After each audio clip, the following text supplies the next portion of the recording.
Welcome one and all to the GERPHIS Education Sports Podcast. I am your host, Monty Garcia, and here with us today are our speakers, Angel, Kenji, JD, and Shelby.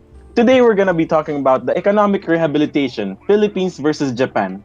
So guys, who wants to start this topic? I think I can start the topic naman. The most interesting part in the topic that you have said is nung around World War II and post World War II, kung ano yung naging strategies ng mga bansa na to para makabalik sila dun sa to get back on foot, kumbaga. Kasi they have both been victimized by war eh. Sabihin natin, ito yung Philippines, it has been occupied by a lot of countries and Japan is included in them.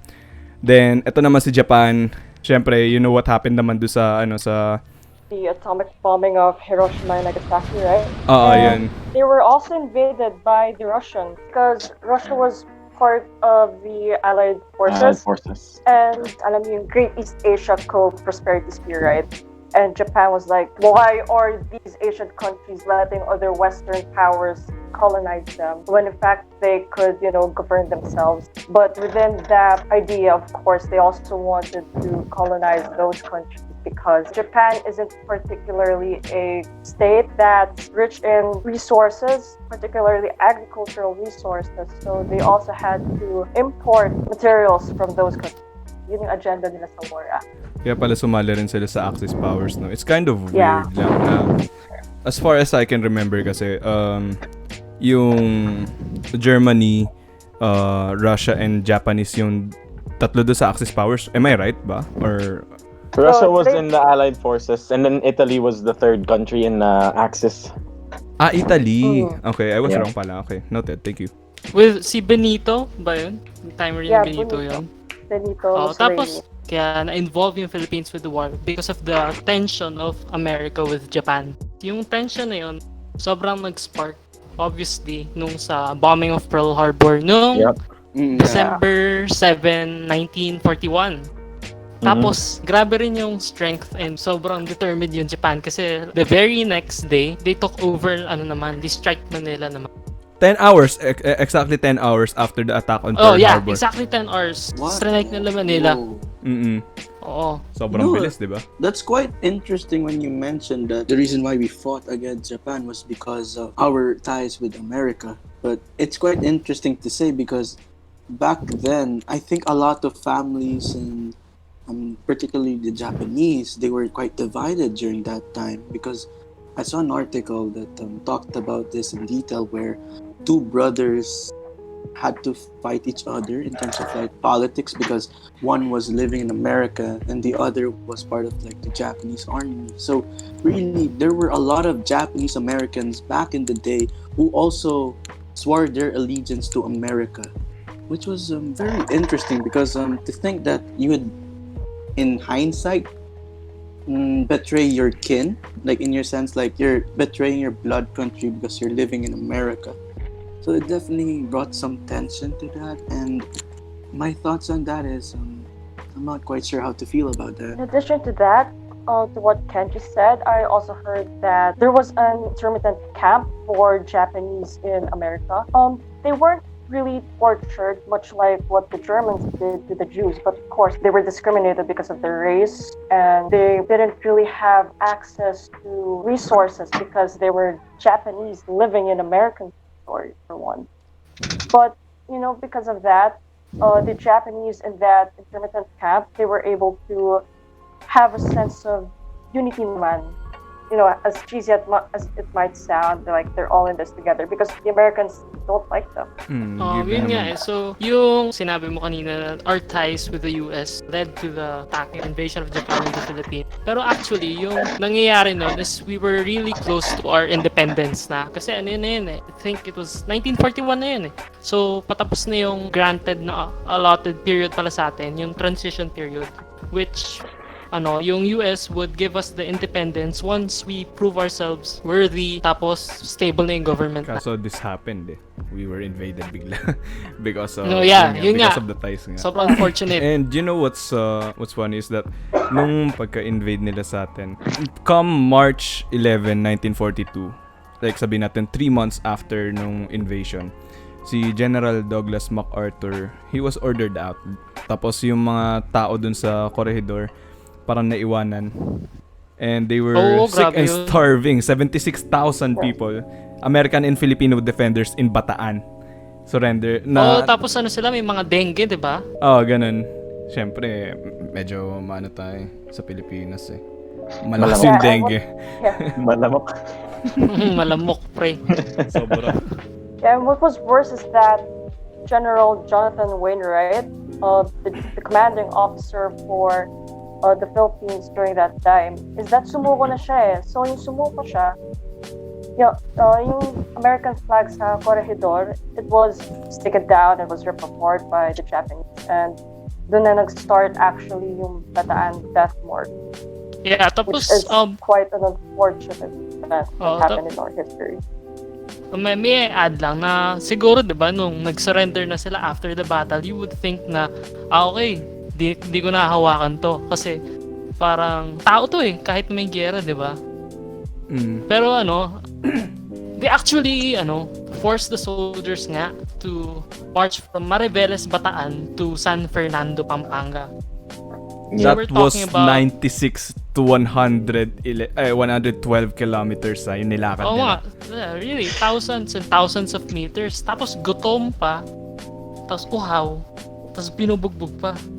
And Yeah. Tandaan So- niyo yung parang scene sa Mulan, like, the soldiers Oh, were yeah. marching. Yeah, yeah. But parang, it was a road, pero it had a slope in the side that would direct to the rice paddy. So imagine that, parang ganun yung dinadaanan nila. And what was worse is that, doon lang sila tinatapon ng mga Japanese soldiers. And sometimes they had to bury their own graves pa. Damn. Tapos may add lang ulit na I watched a short documentary. I think it was on GMA News TV. Tapos meron doon hinighlight niya yung experience niya as a death march survivor. And although hindi ko siya fully verify, sobrang accurate yung kwento kasi given na matanda na siya, it's a personal story. Pero he stated that yung conditions were so cruel na pag uminom sila ng tubig, I think they were beaten. Tapos nababarid sila. So yung survivor na yun, yung ginawa niya in order to get by was to drink sewer water. Oh my god. That's so Yeah. cruel. Yeah, the And- Japanese were really brutal back in World War II. If you guys have watched the movie Unbroken, have you guys watched that? Oh No, yeah, I si haven't. Angelina Jolie yung nag-direct ba yun? Yes, Yeah. yes. Where like the American POWs were very mistreated during their time in their camps, and then afterwards, like later in the movie, they were made to do forced labor in like a coal factory, right? And napaka brutal nila, and yeah, parang it's sort of inhumane. Ganun. Tell me So about inhumane. So inhumane So- to the point na na-consider siya as a war crime. Yung Yeah. Yeah, it's Bataan war death. crime. No, addition if to you're what- going to what talk you about the said. violence that took place in this war, we don't need to go far because violence occurred in our very own school. Like there Yeah. is a statue that is like where Yeah, dun sa may amphitheater ba malapit? amphitheater. Yeah, like that statue where there's like that dying brother and one brother's like crying, diba? Mm-hmm. So in the old church, like the big one, the fancy church with the chandelier, a lot of brothers were like not just brothers, but a lot of people in general was massacred at that part of DLSU. And really, World War II did leave a lot of scars. 16 out of 17 were killed by the Japanese soldiers. What happened to the dun sa isa? I think he was responsible for the recovery of De La Salle, kasi a lot of people were really killed because De La Salle was used as a base. Base. It was a base. Not a base, Saan siya but like a nagtago? shelter. Yun nga, like, Yeah. the big chapel, right? That area was where the Japanese took over and they were surrounded, and I think there's like every year they open it up to the public to see where it all took place, and there's like descriptions about when it happened. It's definitely interesting. So I suggest, like, if you have time to go to that part of the campus, you are actually witnessing is true. Yeah. Yun ba yung may rumors na there was a flood ng blood nga? Yeah, it was like a yun, rumor yun. that like there was like an inch of blood on the ground. Oh yeah, yun eh. Yun ba yun? Yeah. That was the And one. usually, Was people it would say proven that na meron talaga? people I mean- with the third eye do say that there are a lot of ghosts No. in Hey, that part of oh, the yeah, I'm campus. But let's not go there, cause I don't know if No, any no, of no, us no, no, can no, see no. those ghosts. Wait, she's asking something. Go, Angel.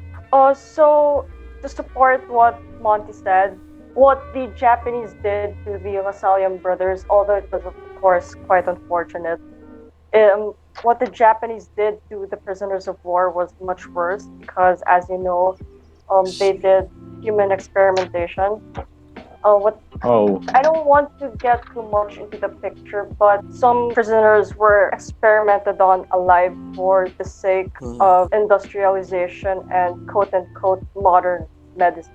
They just Oh, wanted to man. see what will happen. You know, ooh. this sounded like that German scientist, right? That experimented Yes, especially Joseph with winds. Mengele. Yeah, like so bad. man, I just can't think about it.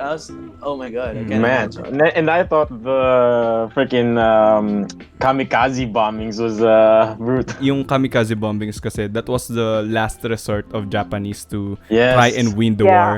And instead of becoming a last resort, parang naging military strategy siya. Yeah. Sobrang They weird. literally engineered like a manned missile that was dropped from a G4M1 bomber, and then a pilot was gonna get in, and then they're gonna drop the bomb, and then it's gonna go Mach 1, and like basically it's like a suicide missile, right? Mm. And they actually made a bunch of those and actually used them on like American ships. The kamikaze plane actually made its debut sa Battle of Leyte Gulf. Yeah, you the know, A6M0, yeah. yes. And it's actually sad because yung mga pilots sa kamikaze planes, they were actually new recruits that have absolutely no experience in war. Yeah. So basically, Oh, wait, they got what? mga teenagers or 20-year-olds na parang tinuruan lang silang lumipad. Meanwhile, their American counterparts, the recruits were actually trained by World War soldiers themselves and weren't driving a suicide plane. Yeah, like you know. they were just basically trained to take off. What's Yeah. kind of interesting is that napilitan silang gawin yun just because they lost so much dun sa mga previous years of fighting.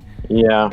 Parang they lost all their skilled fighters to the point na parang naisip nila na to win the war, we have to use this strategy although it's gonna cost a lot. Sabihin natin, not only dun sa cost dun sa paggawa ng planes mismo, but also mismo dun sa mga tao nila because it's a manned missile eh. You're eventually gonna lose a lot of people trying to bomb others. Pero siguro for them, they thought na parang one is too many. Parang ganun yung naiisip nila doon sa strategy na yun. It's basically one plane, one pilot versus like 1,000 people inside like an American aircraft carrier. So that's what they were thinking was like the trade-off. Kaya Right. parang they went with it and somehow naging successful naman siya. Pero when you think about it, it still can be considered as a war crime since parang killing people for your own good or sabihin natin para dun sa bansa mo, it's kind of inhumane, Yes, diba? very. Kung tutuusin. Just to imagine how far people are willing to go just to win the war. What was worse was actually that only 2 planes out of 10 planes hit the target. Yeah, because of like the anti-aircraft on the ships. So it's So like parang really mapapatay, no? high risk, high reward tactic. And to think the young Japanese pilots, the only thing that goes through their mind, well, their last words were Tenno Haika Banzai, right? Which means like glory to the emperor. They're doing it for the emperor and for Japan. Like they're doing everything they can, even like killing themselves to win the war, right? If you really think about the Japanese, they have a high regard to honor. Yeah. They would not take pity as an option. They would rather die in a battle than survive. You know what they did to kamikaze pilots who just who landed again? They made them take off the next day. Grabe. Isipin mo siya, it's just a huge waste of manpower, no? Yeah. Since sobrang baba rin naman kasi nung success rate. Isipin mo, Yeah. 19% ng kamikaze attacks were successful.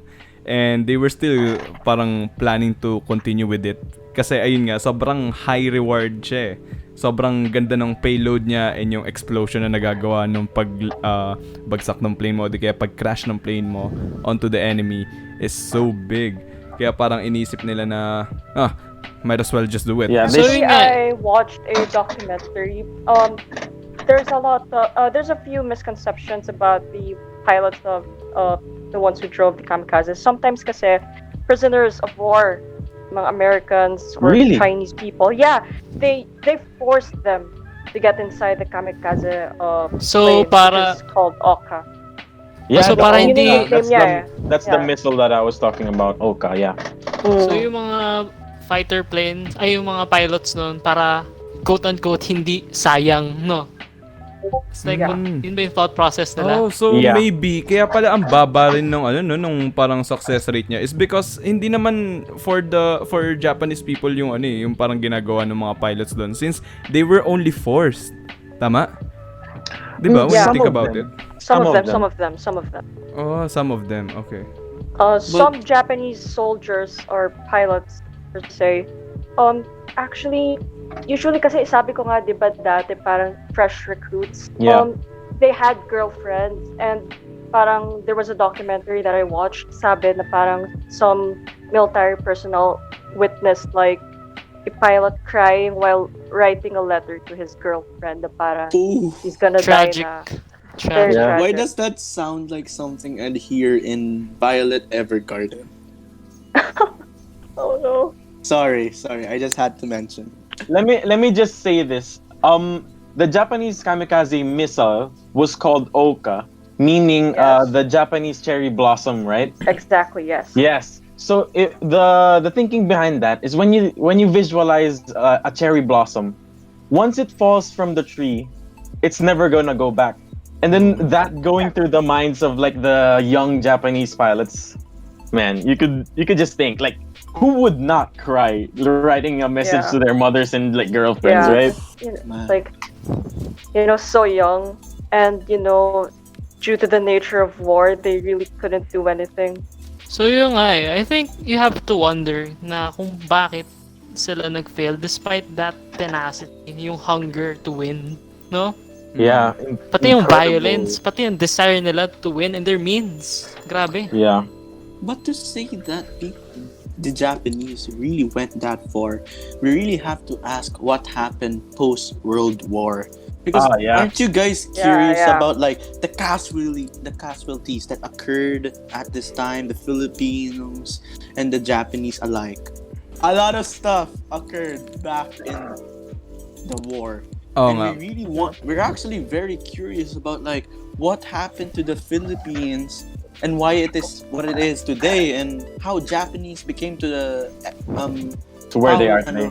where they are today, one economic powerhouse to say Yeah. the least. Naging The curious third- ako on both Third most countries. powerful economy. Yeah. One of the most powerful economies. The third. But also, Nagiging curious ako on both countries because I think Japan was hated because of what they did dun sa Nanjing. Of course. Tapos they were bombed Yikes. twice with mass weapons of destruction. Sabihin Yes. natin, si Oppenheimer, he made bombs so destructive to the point na parang hanggang ngayon the effects of it are still felt in Japan. Yung radiation nung atomic bomb is still Yeah, there. diba? Mm-mm. Yeah. It makes me wonder na parang paano sila naka-recover from that and bakit tayo na parang sabihin natin we're being loved by everyone to the point na parang lagi tayong pinupunta ng mga tao and sinasakop nila yung bansa natin. And yet, that's a way to put it. Oh, no. That's a way to put it. they love our country so much that they go here and, take everything away.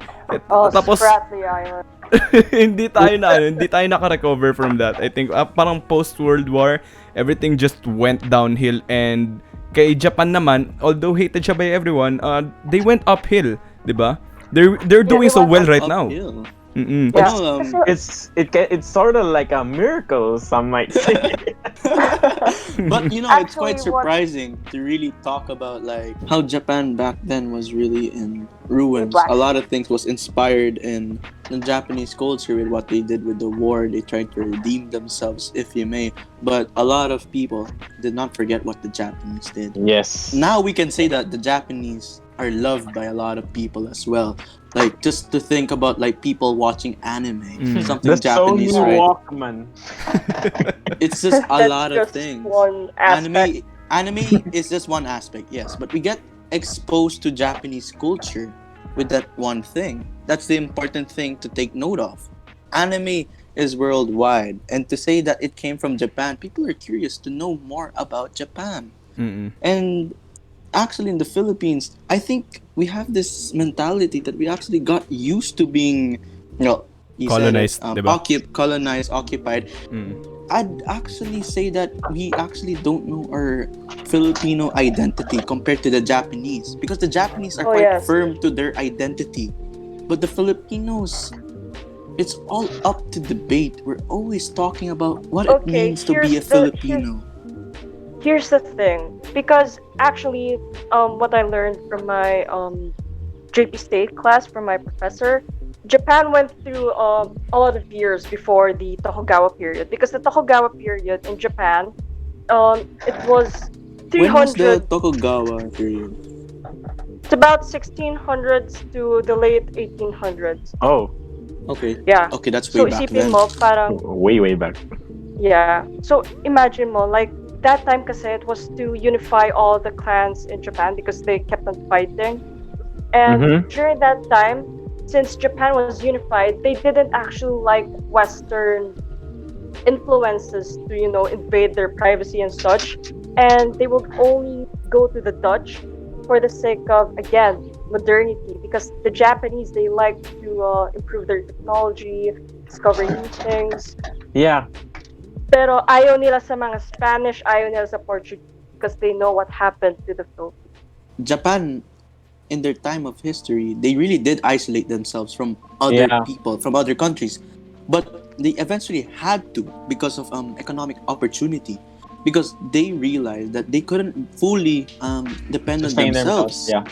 Yeah. Yeah, they couldn't fully defend themselves, and they were actually forced by the Dutch. Since, of course, Japan knew that they didn't have the modern technology to, defend themselves. Because, as you know, I know you guys probably watched, I don't know, The Last Samurai. Compare a katana to a gun, a rifle gun.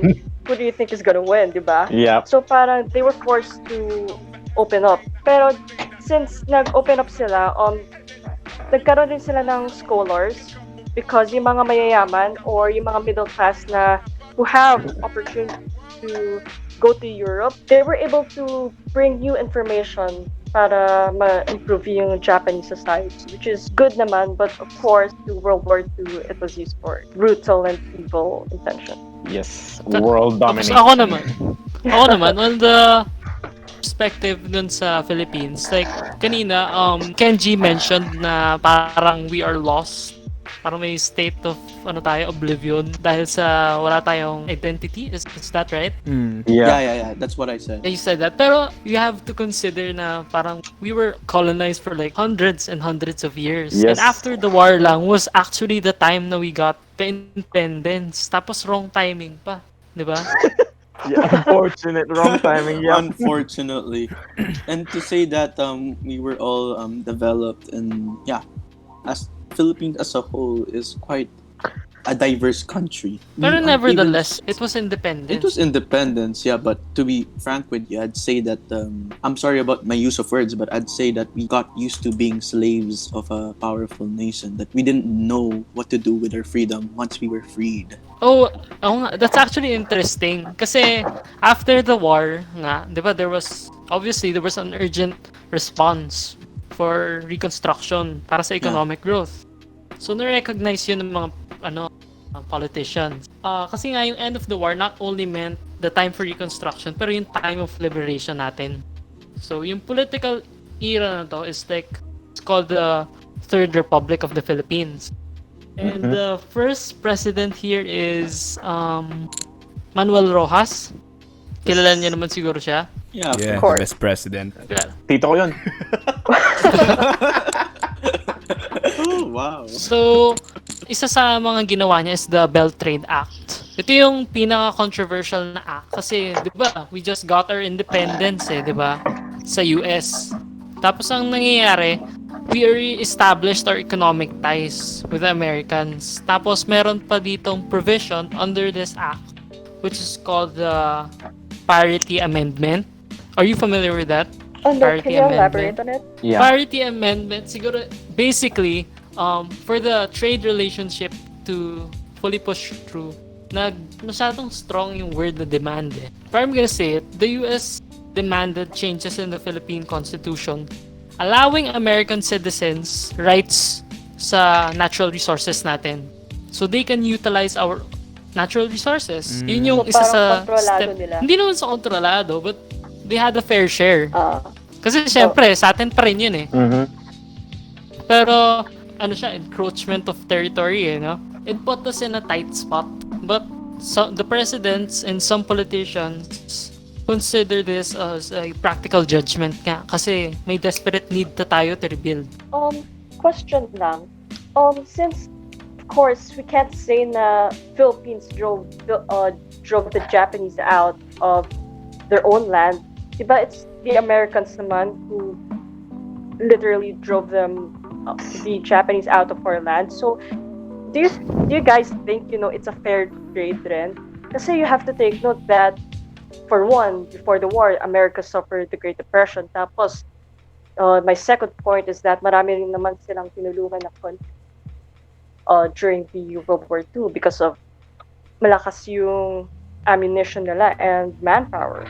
Mhm. Actually, nung niliberate yung Philippines, it was it's a group effort naman. Kasi yung Philippines, meron silang troops rin Tapos meron rin silang sarili nilang guerrilla groups. Are you familiar with? Yeah, yung guerrilla groups na yun yung outside the military who were combating with the Japanese. Yung pinaka-famous dun yung Hook Balahap. Yeah, I've heard of it. Pero Yeah, yung I don't know much about it. Laban sa Hapon. Yeah, yun. So, communist-led group sila Yung mga colonizers, obviously, they battle with them. Tapos, pati yung mga rich, wealthy na Filipinos na nakikipag-collaborate with the Japanese were also killed, I believe. Oh, damn. Damn. Grabe. Well, yung Japanese naman, on the other hand, for their economic rehabilitation, America actually invaded them kasi Japan surrendered on August 14 after, of course, the invasion of Manchuria and because of the Hiroshima and Nagasaki bombings. Yep. What America did was to demilitarize Japan because first and foremost, hindi nila alam kung anong gagawin ng mga Japanese na weapons nila. And of course, since the Japanese have been, dare I say, more violent than their Nazi counterparts, Yes. keeping the weapons at bay was the best option. Violent and loyal din loyal din to their Oo. country or to their emperor, sabihin natin, to the point nga na yun nga, That's like true. we have brought up earlier, yun dun sa they were willing to give up their life just to win the war, di ba? Yep. Kaya Yeah, parang that's true. sobrang risky na just to leave them alone. And I think America had the right, sabihin natin, mindset to demilitarize the Japan. Basically disarm them. Disarm Yeah, them, they just formed. rob them of And the their second- ability to fight back again or di kaya to set up a plot kung saan pwede sila manlaban ulit.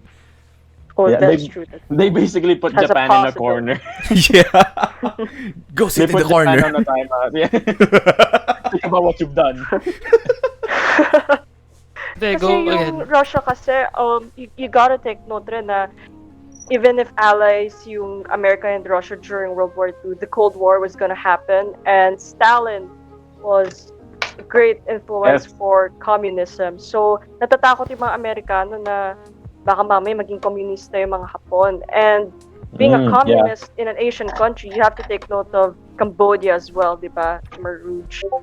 was ruled by a communist party. Ayaw nila mangyari yon. So what they did then was to promote democracy uh, in the land of the Japanese people. And because of this, actually a lot of good things happened. In 1946, the women were allowed to vote, and the SCAP, or the Supreme Commander of the Allied Powers, who was General Douglas MacArthur, kasi very feudalistic in Japan eh.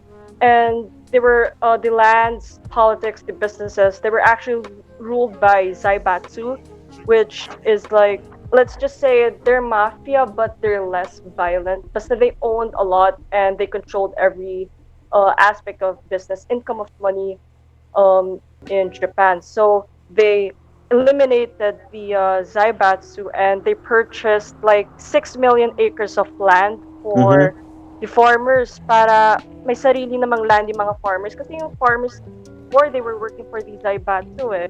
So parang if you think about it, parang yung mga nagtatrabaho sa asyenda dati sa mga Espanyol. So Mm-hmm. now the farmers now have their own source of income, which of course is good for the economy.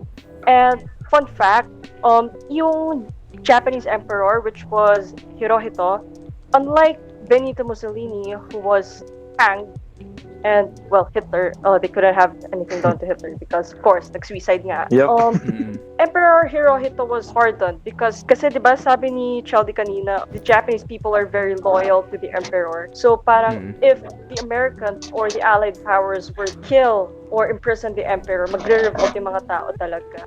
So what they did was pardon the emperor and the imperial family and pointed the blame to the military instead. And of course, yung mga military personnel, especially General Hideki Tojo, they were hanged. Pero mga 1952, democracy was established in Japan na, and the SCAP, or yun nga, yung SCAP, sila General Douglas MacArthur, hinayaan na nilang mag-govern yung Japanese people on their own. And it was a very perfect opportunity for the Japanese people to prove their economy in those years. But we'll get back onto that later. I want to know what happened to the Philippines. Like, how did they, paano sila nagkaroon ng income, like, after the war? So, after nga nung Belt Trade, meron rin established na Department of Foreign Affairs under yung Manuel Rojas administration. So, yung Department of Foreign Affairs naman, so sort of gave an opportunity for the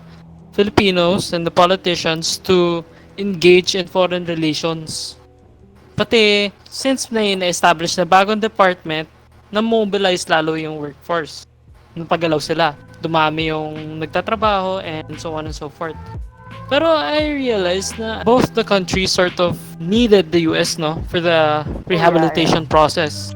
Even though iba yung treatment sa atin, I can say, kasi the US treated the Philippines as associates eh. It's actually evident dun sa trade relations natin. Kahit na the trade relation was sort of unfair. Unlike Japan, na parang it's like a bird that's trapped in a cage. Parang ganun Pero, yung pakaramdam nun eh. I would like to Yeah. ask lang kung paano nila na-attain yung democracy nga na goal ni nung General MacArthur sa Japan. Yun nga, nirevise nila yung constitution, tapos the Japanese people were, even though at first hindi nila ma-digest yung fact na yun, they have to bear with it. And eventually, they came to love it because, it's good, it benefited all types of, well, except for the Zaibatsu, or kasi nawalan sila ng businesses. Actually, one of these Zaibatsu companies, an example of which is Mitsubishi. Mitsubishi was a big part in creating the kamikaze plane. It's called the Mitsubishi A6M, right? And a bunch of others, like some of their tanks are also made by Mitsubishi back in World War II. Tapos ngayon, kotse na lang. Yeah. Just to think about that, na parang ang weird nung turn na yun na you were supplying tanks, planes, and everything that is, sabi natin, important do sa gera. Tapos biglang ngayon nagbebenta ka nila ng kotse. Pero Kotse! pero they're pretty successful in doing it, di ba? Kilala yung Mitsubishi brand ngayon eh. Yeah, very reliable. Actually, That depends. The Mitsubishi Fighter was the most feared airplane in the Pacific theater of World War II. Just a fun fact that I'm just gonna sprinkle on there. So yeah, Naging Imagine kotse. making the most feared plane, then later dun sa mga susunod na taon, you're just making cars. Mitsubishi Mirage. But hey, I think parang hindi naman na-waste yung information na nakuha nila sa World War II. Yeah, I Yeah. think they're still making for the...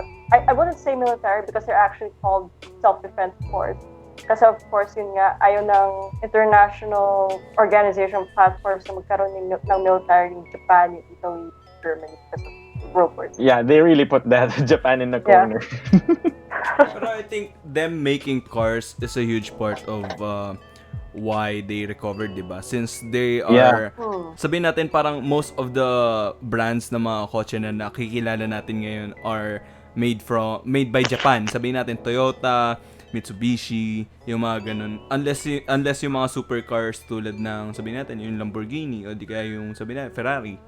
Mga Italian Yeah. made or di kaya German made yung mga yun, sa alam ko. No, actually, Italy yung gumawa naman yun. But most notable na mga gumagawa is America, Germany, and Japan. For Japan being such a tiny island, to be like a gigantic like car maker for the whole world, like really speaks to like what they did with their economy. Yeah, that's true because after 1950, the Korean War happened and of course, yung America, they played a huge role rin into making that war come into a halt. So, ang ginawa ng mga Japanese, since yun nga, what I've said earlier, hindi naman sila abundant in agricultural resources, but they are, again, very industrial. So, gumawa sila ng mga ports para sa mga tanks sa mga Americans. You know, the basic military equipment and necessity. And this boosted their economy. Actually, doon nangyari yung economic miracle. Kasi America needed more equipment, they needed more products, and for Japan, that's a source of income. And being a country that's after World War II and put to that position, that was a very good opportunity. So, ang nangyari, since yun nga, mas maraming products, mas maraming tao nagtatrabaho, mas mataas yung sweldo.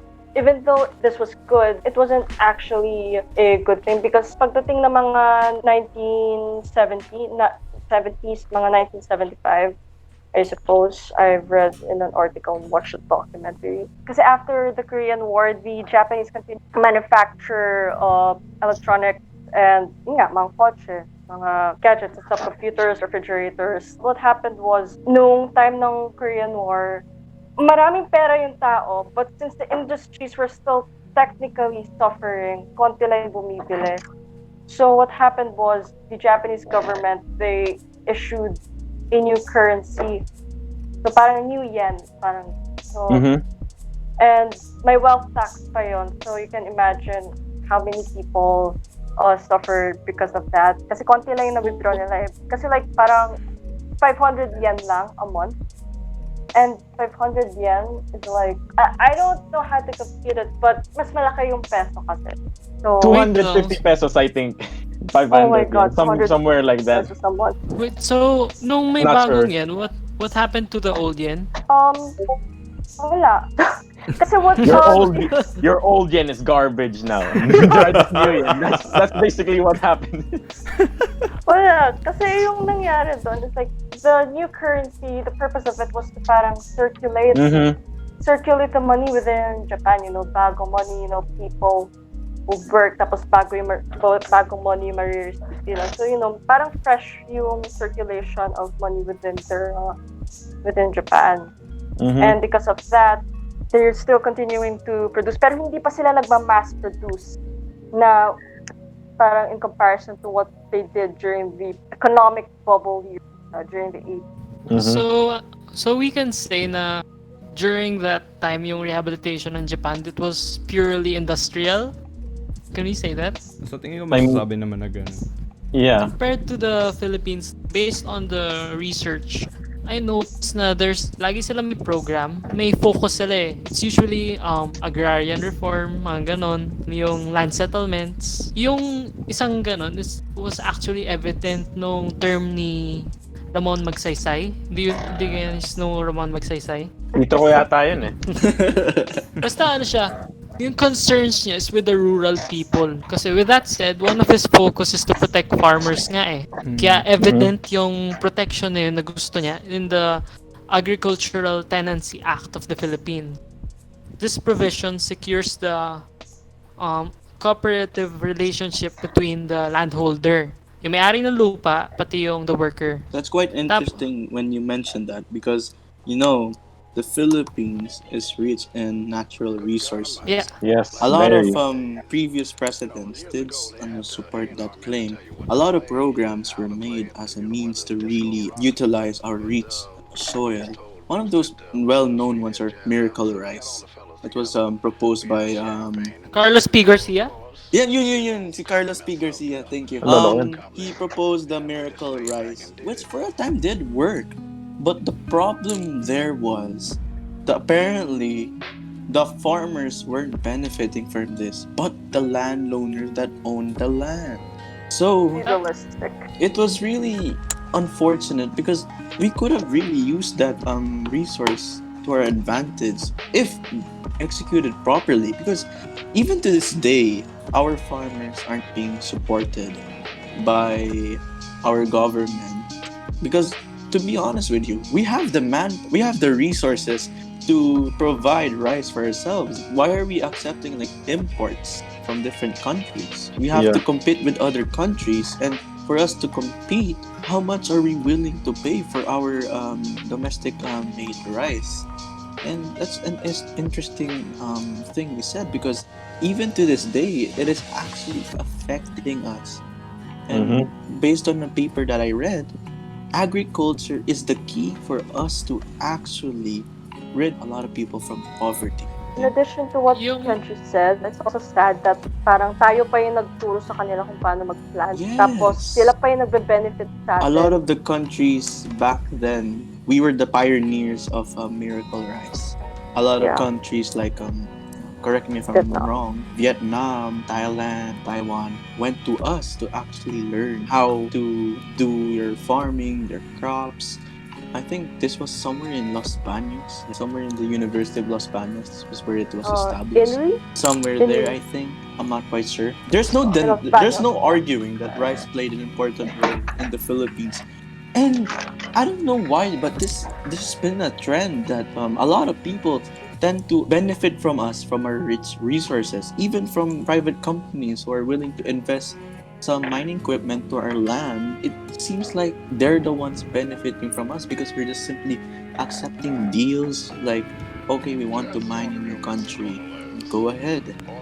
We'll get the money and they get the resources. It seems like they benefit more from us. So really, we have a lot of untapped resources in the Philippines. It's just we haven't really maximized our opportunities. So parang yung opportunity na yun mas binigay pa natin sa ibang bansa, and we just like focused on the money instead of the resources na we can gather from it.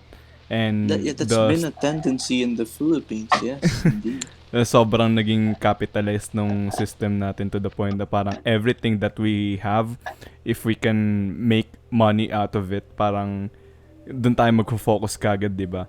And it I mean, shows you can- until now na Yeah. parang ganun pa rin yung mindset ng ibang tao na sabihin natin, yung, di ba nga, sa history class natin may isang point na nag-discuss si sir, and that there was a part of a jar that has historical value pero hindi nila alam. Binenta. Tapos binenta lang niya, di ba? So, sobrang capitalized ng bansa natin. I mean, parang iniisip lagi natin na parang, pwede ko itong ibenta, edi ibebenta ko lang siya. Parang ganun. Instead of And like, to think that we're just willing, like, you can really see this in our society where a lot of malls are around us. Mega Mall, Mall of Asia, are actually one of the top 10 biggest malls around the world. And it just really tells you how much of a consumer society the Philippines is. Like, alam mo, ang daming tao when it's payday in the mall.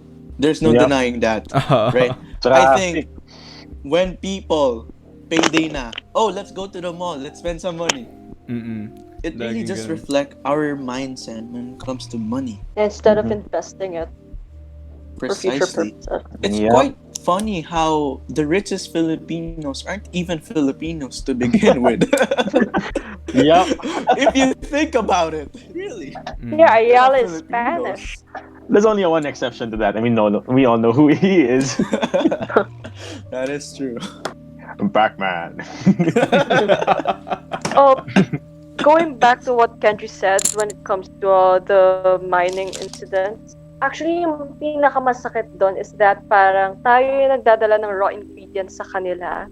Tapos for example, meron na parang silang steel and such. Alam mo yung mga malalakang bakal, yung parang they use for the construction. So, Mhm. tapos binabalik nila sa atin and we pay for it in a higher price. Yeah. So parang Wait, what? nakakarma lang tayo. Wait, what? And like, that's quite funny because if you really think about it, the Philippines is a country that a lot of people like because cheap food. But Mm-mm. in reality, Really cheap food. really cheap food. But in reality, if you really look at our expenses in different parts of it, it's quite expensive. Some people would actually buy something abroad because it's way cheaper. Like a lot of our tax money isn't actually being utilized in the best of its ability, and it's really weird because Parang kadalasan short-sighted siya to the point na parang gusto lang natin yung end goal na we're gonna earn from this. And to think that another problem in the true. Philippines is that it's very hard to do business here in the Philippines. yeah. Like, because the Yeah, very. taxes are so high. Like among all the ASEAN countries, we are one of the highest. Mm-mm. Hence, people they aren't so inclined to invest in the Philippines because we have such high taxes when it comes to business. Yeah, Yeah, Japan on the other hand, ang dami nilang investors.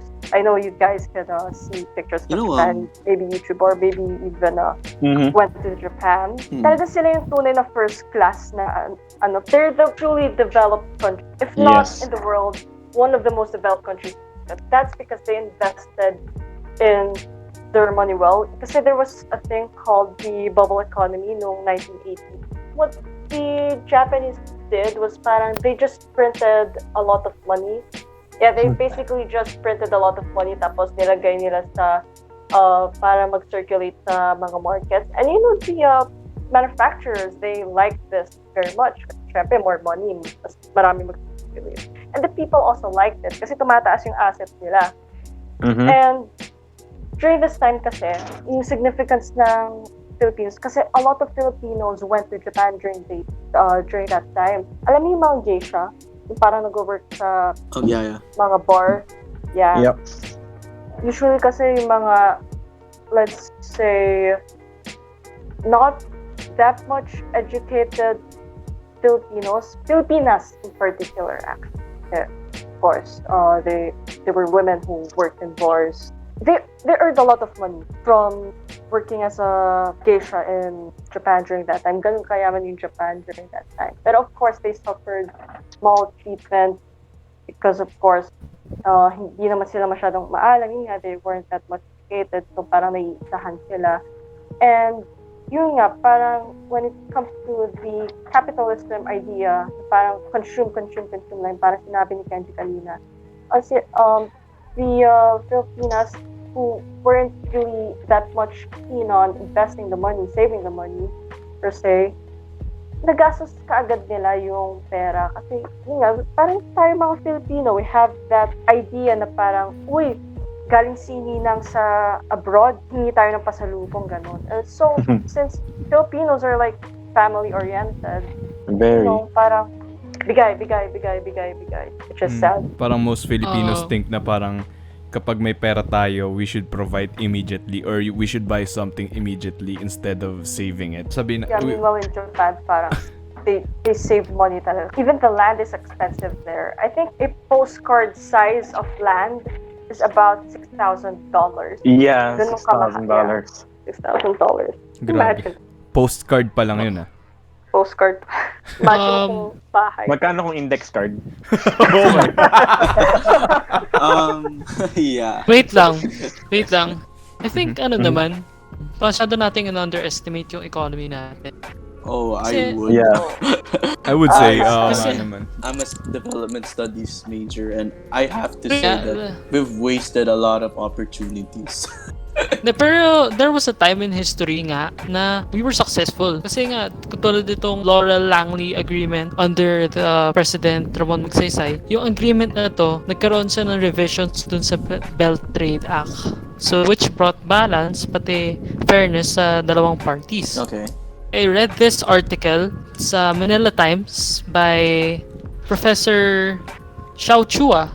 Diba? GERPHIS Oh. teacher din siya. Whoa. Whoa. Tapos he said na during the Diosdado Macapagal administration, which is right before Ferdinand Marcos, we were economically successful. Kasi nga, during this administration, he was responsible Philippine National Railways to Ay. operate National Railroad. Tapos meron rin siyang ginawa which helped local businesses. I think he increased the taxes. Tapos I know it's hard to believe, pero nung panahon na to, alam niyo ba yung rate nung Philippine peso sa dollars? How much? Yung pesos was 3 pesos lang, tapos yung dollars is $1. So 3 to 1. What? 3 is to 1. Compared to now na halos 50 pesos, tapos minsan pa nga tumataas pa. Oh, Yeah. so yun nga. I think, yun nga, even Cory Aquino, she said na under the administration and rule of Diosdado Macapagal, he left the country to go about its work and left it by the end of his term the richest and most promising country in Asia, save for Japan. Mm-mm.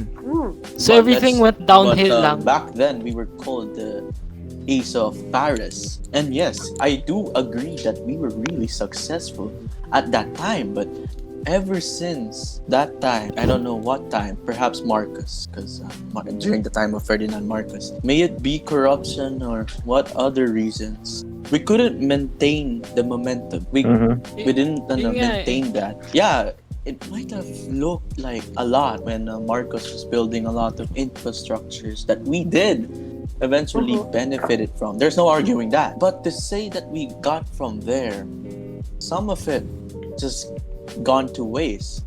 One of those projects was the Bataan power plant. Yeah, the nuclear Well, at power the plant. time, I think we were the only country in Southeast Asia that actually had a nuclear power plant. And the reason why it shut down is actually down to a lot of debugles. Once Sa alam it ko isn't ano eh. actually Sa alam ko na shutdown siya because it was ordered by Cory Aquino. As far as I it know. was it was shut down by Cory Aquino, but the reason behind that was, Dahil sa Chernobyl. Because around that time, 'di ba, nangyari yung Really? sa was it really because of the Chernobyl? sa alam ko. I think there's also one thing. Kasi yung ASEAN states, parang they're also against nuclear power devices. Yeah, exactly. Like using nuclear resources for anything, it's like a no-no. Yeah, kasi malapit nila sa isa't isa eh. That's a Sumabog different yan. topic in itself, but in relation to the Philippine economy, we really did waste a lot of money. We did not use the Bataan nuclear plant by any stretch of the imagination. It's just there, Standing. standing there. It's just there, right? But it's just a waste of funding, and really, it wasn't even used or maintained. There are more infrastructure that was established by Marcos that wasn't quite maintained it didn't age well, essentially. Wait, I have a And- question. Go ahead. What example of a country today is still using nuclear power? Still a lot of countries actually. Japan is actually using nuclear power, but not as much as it did before. Really? Japan? Yeah. Because Kind of ironic, I think the Kind of Fukushima- ironic. Ironic. Yeah. The Fukushima nuclear disaster happened in 2000. Oh yeah. Yeah, now I remember. now. A lot of those rich countries actually have nuclear power source because it's been established that a nuclear power plant can establish so much power. A lot of countries benefit from nuclear, but consequently, yes, it is a high risk, high reward kind of scenario. Mhm. But the margin of error is really low. It's unlikely. But when it goes wrong, like what happened in Japan, In Chernobyl. Chernobyl, and in Japan, some mutations occurred. And yeah, Mutants. worst case, but that's the worst case scenario. If we were to Death really Claw. look at it, like if we were to really weigh the pros and cons, a lot of the countries that had nuclear actually benefited from the electricity that was produced by it. And it's been a question in my mind that if ever we were to invest some money for that power plant, would it be possible? I mean, it was on the making and it just never got into Parang force hindi siya assembly. na-materialize, no? Hindi siya Yeah, it never could have been got- something great. It could have been something great. Yeah, ang dami kasi Or umaayat both from something very bad. international and local. I think valid naman yung parang feelings nila na ay ayaw kong magpatuloy dito sa nuclear stuff na to because of sabihin natin because of it being made into a weapon, and the other stuff is that yun nga yung what happened to Chernobyl, sa tingin ko nabalita yun sa around the world, and just the fear of people suffering from the effects of it. Isipin mo, naging ghost town yung Chernobyl because Yep, of the that's true. disaster and because of the packets of radiation that are still present until now. Yep. Kaya ayun, Still. parang I think they're valid to say na parang sabihin natin na I don't want this. Ayokong makipaglaro dito sa nuclear power something. Although I don't. if I don't harnessed want right, this grenade in my pocket. yeah, kumbaga parang That is ganun nga. true. That You're is true. you're carrying But a grenade in your pocket, But we can and all Yeah. agree. But we can all agree. Back then, they used uranium as a nuclear fuel for these power plants. But Mm. now science has advanced, and admittedly, there is a more safe and the main concern that a lot of countries did have about nuclear was the potential of using it as a weapon, right? But this is where our times would catch up and innovations came to be, and thorium is actually a new option for nuclear fuel. I know this is a bit of out topic, but to say that the nuclear plant could have been approved upon with this new technology behind thorium might have helped the Philippines. Actually, with regards to nuclear power, actually, Japan, it was during the process of economic miracle. Kasi nakakat sila ng source ng oil because the Middle East during that time, they were fighting a lot. And so Japan, in order to continue producing the products that we know of today, they switched to using the nuclear power. And because of this, mas marami sila na-produce, nag-mass produce sila. And of course, mass producing products that are not only affordable but reliable, and that foreigners would prefer to buy Japanese products, and because they're trusted even up until now, maganda yun for business. Kaya maganda talaga yung economy ng Japan. So, if Philippines, just like what Kenji said, they utilize the nuclear power plant, Philippines could have had another source of, I wouldn't say income, pero it could have increased the production of the produce, of course. So, ako rin, I have to agree with Kenji nung sinabi niya na yung But a plant nuclear plant. was a misappropriation, tapos parang kulang sa detail and sa materialization.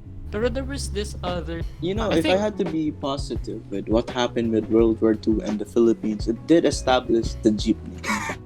We all love the jeepneys. A lot of American jeeps were left in the Philippines. And, I have to give credit. Filipinos were smart enough to use it as public utility vehicles. And truth be told, we do love them. oh, hindi ako Yeah, we makakapunta love ng them. Lasal Also, without give them. more jobs. They So, play yun a nga, huge part in the sabihin natin do sa economy rin ng Pilipinas, since Definitely. parang people wouldn't be able to go places if it weren't for them. A lot of workers, a lot of the Filipinos ride jeepneys para lang makapunta from one place to another, just because para sa atin do sa bansa natin, cars aren't a necessity. Parang mas necessity pa na magkaroon muna tayo ng bahay, ganito ganyan. And whereas sa other countries, dapat meron kang kotse. Yeah. Sa Japan naman, parang you can consider naman na yung taxi or sabihin natin yung train, yun yung kadalasan na parang mode of transport nila. Pero other than that, I think they have their cars as well. Dun pa lang, talo na tayo, I think. Yeah, to say something about that, it also emphasizes kung gaano ka mawalgas yung Pilipino. Kasi para sa atin Pilipino, the way to gauge that you're successful is so you have a car. If you have a lot of cars, even though the gauge of a booming economy or like a really great nation is like you don't need to be using a car. Like if you don't need to use a car, that means your country is pretty good, right? But to us, our transportation is like so it's still a jeepney, you know. Like if It's still a it's jeepney. But if 70 you years were later, 70 years later, we are still using that MacGyver invention we did way back after World War II. It I mean, it's speaks a for our cultural country. icon naman. No arguing with that. It is. Well, magkakaroon ng modernization, pero 'di ba nga may trade-off, mawawala ng trabaho yung iba. Yeah. Mafe-phase out yung jeep nila. Yeah. So, ano and the rin, fact that it doesn't have that Filipino like touch. touch to it, it Parang just yung feels identity ng Filipino wrong. Don't get me wrong. I don't eat like when I saw the e-jeepney, I was like, ugh, what the hell is that? Right? And to think that okay, fine, we can just disregard the design. The main issue I had with the e-jeepneys were the fact that the jeepney drivers themselves couldn't afford them. Yeah, that's also another one. We were So, ano taking siya, it's their jobs unwise away. economically. It was really Mhm. unwise. Yeah, And it was. another thing I'm going to talk about It's fuel economics in the efficient, though. Philippines is that public transportation really needs to be improved. Normalized Hello. even. Yeah, that's true. Normalized, actually. Yeah. Because to think that people would have a lot of cars, traffic is never gonna be solved if every person in the Philippines is gonna use their own private vehicles. If Yeah, every person in the Philippines owns 3 cars. And Yeah, another like thing was meanwhile in Japan coding. is that Coding. meanwhile in Japan, marami silang railways, and not Mhm. only like on the ground, but they also have subways. They also have Shinkansen. Yeah, Shinkansen. Yeah, di ba? Parang ang dami mo nang malalagay na tao doon. Tapos yung transportation mo pa, it's fast because you're going 60 miles per hour without traffic. Yeah, with no You know? stop. They just have No stop. options. Admittedly, here in the Philippines, yeah, we have cheap options, but they're cheap. If we're gonna go MRT, LRT, expect a really crowded ride. And not a good one, mind you. And yeah, you can argue in rush hour in Japan. Yeah, it's the same thing. But at the very least, you're gonna get there in top speeds and in air-conditioned room. And not Parang train. sobrang nakafocus tayo sa modernization ng stuff na we're already replacing something that already works. Sabihin natin yun nga, yung modernization ng jeep. Although hindi naman kaya bilhin ng mga karamihan ng jeepney drivers yung modern jeep, they're still being forced to do it even though it already works, di ba? Yung kahit yung hindi modern na jeep, nasasakyan mo pa rin naman siya. Besides the safety features that it lacks, yes. Yes. Besides the safety, yes, I do agree that the jeepney did not need to be fixed. Kapit ka lang dyan, Chong. And I think yung problema dito is that parang the government also played a huge role in it, hindi lang yung mga businesses. Meanwhile, in Japan, the Japanese banks and the government talaga nagko-contribute sila sa isa't isa. Like, they don't leave anyone behind. And they have to have the same interest, and that's for the people. Meanwhile, here in the Philippines, corrupt tayo, basically. So, that's what... I'm not even gonna argue that. Yep. No arguing that. I mean, every country has corruption naman. Pero sa Okay, atin, there's no denying Mhm. that. Yeah, But pero parang sa atin kasi sobrang, it's so out there. Okay, it's Blatant, so no? normalized, honestly. We would even say that our government is just another way of doing business. Yeah. that's true. Masabi mo siyang Honestly, ganun. but I have to draw the line between the two main differences of the Philippines and Japan. I would say that both countries have a sense of patriotism, right? We gotta love being Oh, yes. Japanese. We love being Filipino. But the way we love our country isn't as ideal as a Japanese would love their country, right? By any stretch of the imagination, a Japanese person would always support their country. Mhm. Like, they would pay extra taxes. They're more than happy to pay. And their taxes fairly in their country. It just shows how much trust they have in their government. Admittedly, yeah, some hiccups here and there arise, but compared to the Philippines, most people would probably go to a different country because life is hard in the Philippines. I don't have much opportunities here, but I love my country just because I was born here. A lot of Mm-hmm. people would Yep. say that. I mean, I don't want to believe that, but honestly, it kind of is the It truth that shows we eh. live in. It really It shows shows. eh. Like, the fact that a lot of Filipinos are in different countries as OFWs, and the stereotypes aren't helpful, but truth be told, it does tell us like a small bit of truth behind Filipinos migrating to different countries because of more opportunities. To give our family a good life, we can't provide for them, and it's really a struggle to even live in our own land. To say that our own country can support our basic needs, it's something that we have to question. Are we letting this be because corruption isn't something we can fix? It's already just part of the society. But what I really have to say about that is that I feel like we're just letting it be. All the stuff that's going on in this country,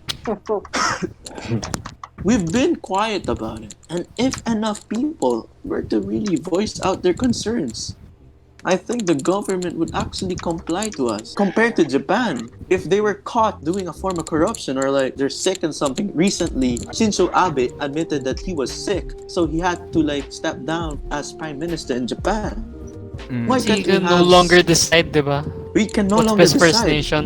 So he was genuinely concerned for his own people. And that's something I want to see in the Philippines. But to be frank with you, a lot of things is happening behind closed doors. We don't even know the health of our president. And Yeah, we should be in my genuinely opinion, that's concerned important. because he's our leader. Yeah. Yeah. So, ito nga like what I you think said. education is also one of the factors kung bakit nangyayari ito. We have to admit that there's a huge percentage of Filipinos who aren't really educated, which is Yep. why nangyayari rin. When you talk about corruption, that I think that's a huge part of why the Philippines failed or kung bakit True. pababa tayo ng pababa instead of like Japan na umaangat sila. Pangat ng pangat. Actually, Ang pangat hindi ng rin pangat. eh. Tapos Kasi ito nga stagnant yung sa Japan kasi. Actually, yung GDP ng Japan, it's actually para mga $5.1 trillion. As of the moment, it's also $5.1 trillion. So, parang 0.8% lang yung annual growth rate nila. Pero, they still have a good economy. So, mabagal lang yung process. Mhm. Tapos I have to agree with Chelsea rin eh. Nung sinabi niya na corruption talaga yung sinisira yung economy natin.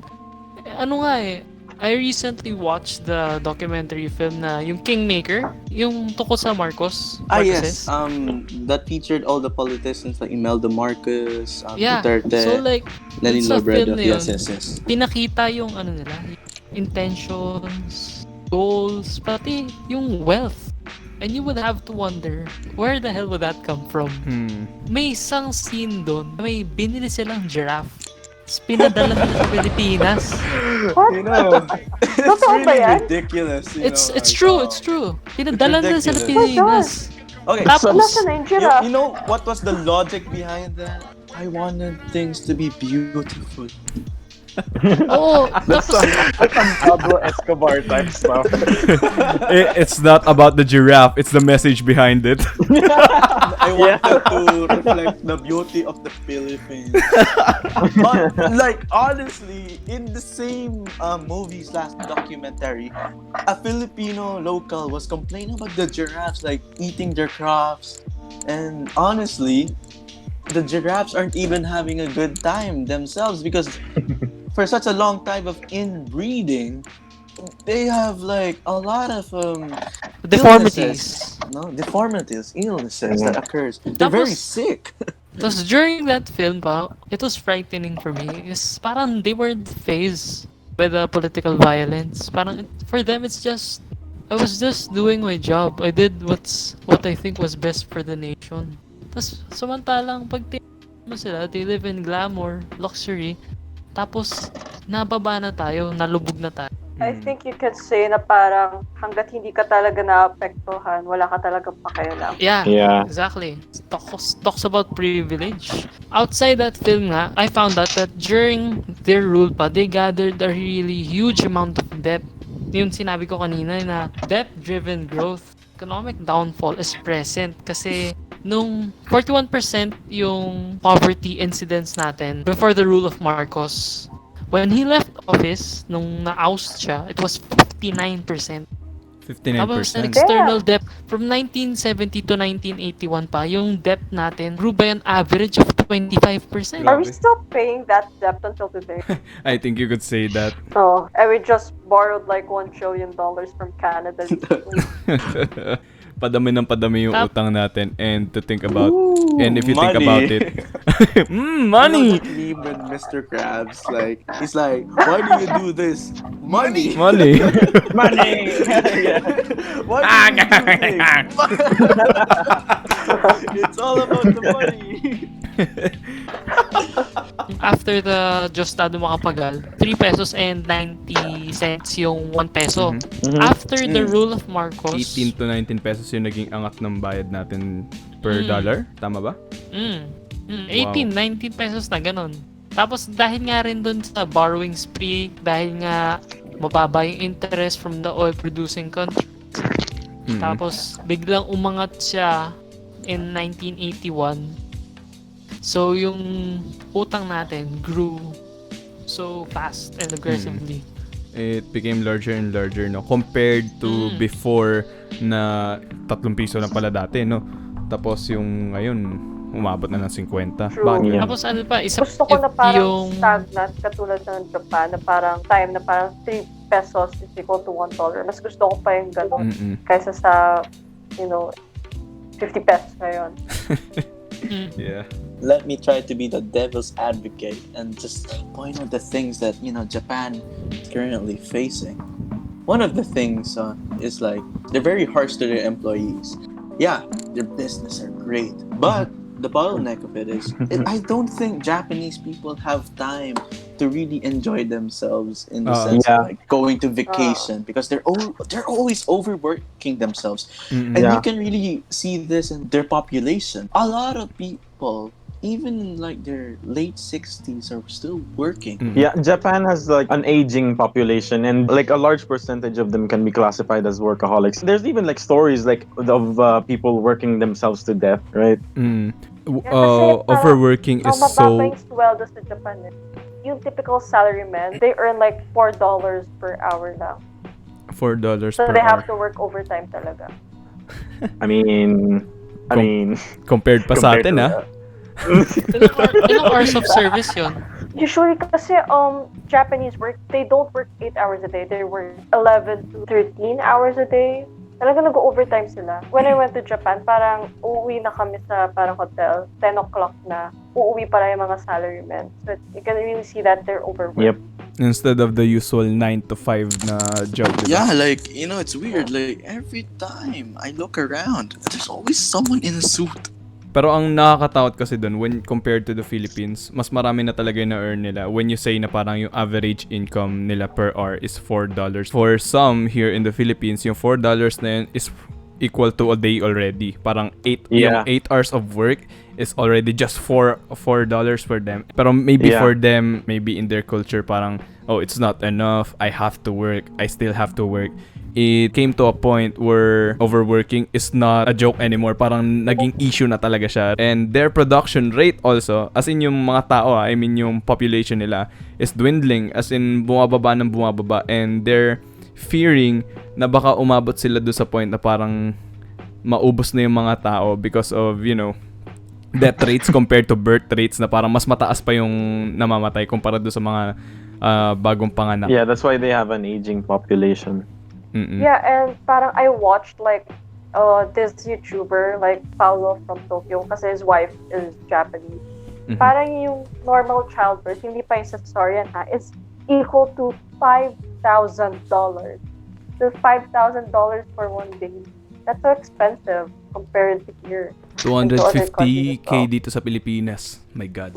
Just to think about it, parang I think na Japanese people would rather just work and work and work until they don't mind paying for that. Yeah. Nagiging Kasi workaholic sila. kulang sa younger population spread. Oo. Like, they don't have time for relationships. Whereas sa A atin lot na of the parang things family-oriented, Yeah, no? kasi Yep. sa Japan, parang, you work for your country. Parang country comes first talaga before yourself and your family. Unlike here sa Pilipinas, it's the opposite. Yep. Parang family first.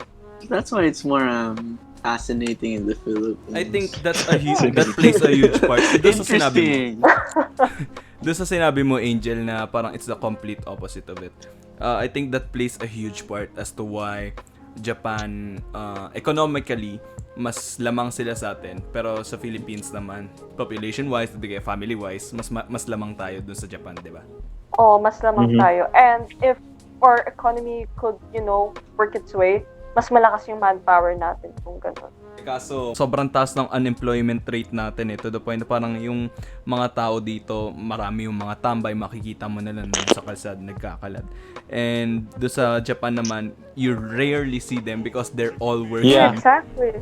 Kasi in Japan, parang, if you work in McDonald's in Japan for like 2 days in a week lang, you're still considered as employed. Pero frequent rin yung parang endo sa kanila, yung parang there's no permanent workers. Pero hey, at least mas maraming, since of course they're underpopulated, walang masyadong manpower, na-employ pa rin sila. Yun It's sa also hard to get into endo college dito sa in Japan. Philippines, it has a bad tone. Maraming natatanggalan ng trabaho. And to think nga na, yun nga, tulad nga sinabi mo, when it comes to manpower, mas marami tayo. Pero yung manpower na yun is not utilized.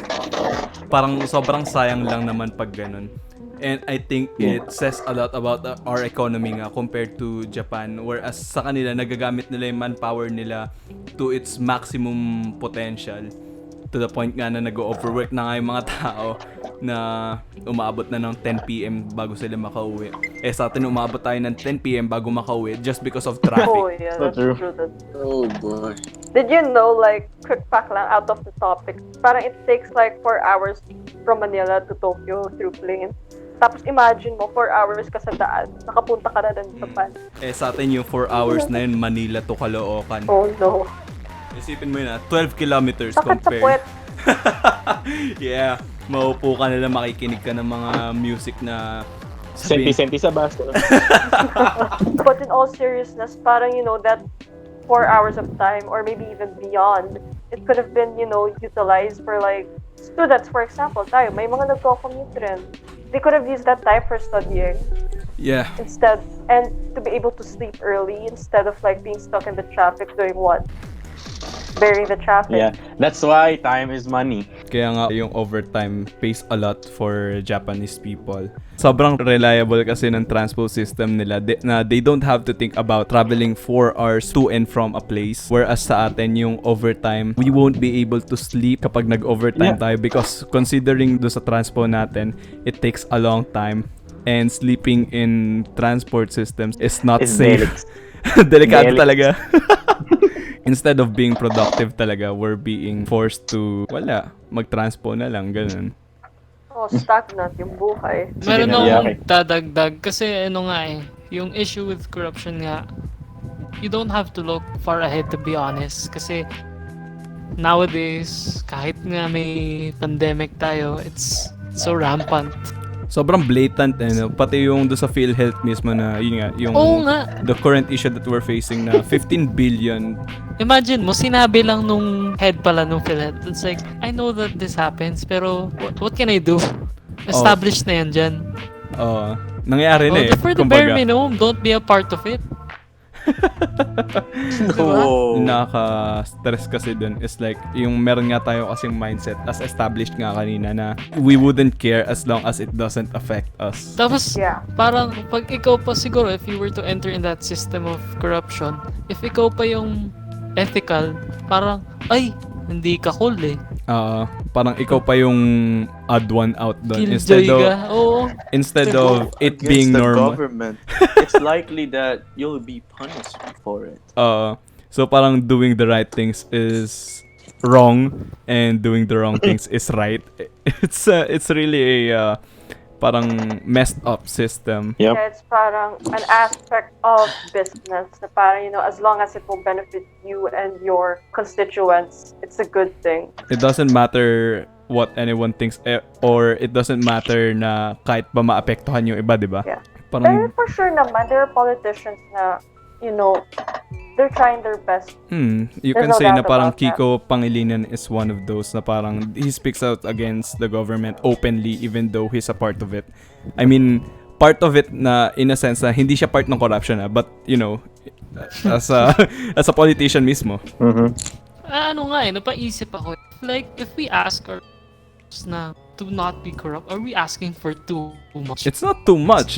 It's expected for Yeah. it's expected talaga dapat na for people not to be corrupt. Pero Hindi, given that those conditions nga, di ba? Parang kinda hard for them. Kaya napaisip ako. we're so focused on the idea na parang lugmok tayo sa poverty. Yung basic idea na parang pag may kotse ka, mayaman ka.